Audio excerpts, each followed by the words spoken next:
வால்மீகி ராமாயணம் எழுதின இடம் அப்படின்னு ஒரு இடத்த கூப்பிட்டு போய் காமிச்சார்.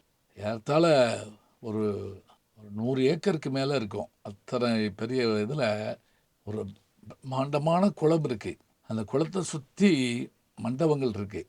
அந்த மண்டபத்துக்கு நடுவில், அந்த குளத்துக்கு நடுவில் இந்த ஒரு கோவில் கட்டப்பட்டு அதில் மிக பெரிய உருவத்தோட சிலையோட இப்படி உட்கார்ந்தவர் அப்படி எழுதுறாருங்க. இவர் ஒரு வேடராக வழிப்பறி கொள்ளைக்காரராக இருந்திருக்கிறார். இவருக்கான அந்த ஒரு காலமும் நேரமும் வருகிற போது அந்த வழியாக நாரதர் வந்தாராம். அவரை பிடிச்சி கட்டி வச்சு அவர் இருக்கிறதெல்லாம் கேட்குறார். அப்போ அவர் கேட்டாராம், இதெல்லாம் நீ யாருக்கு செய்கிறேன்?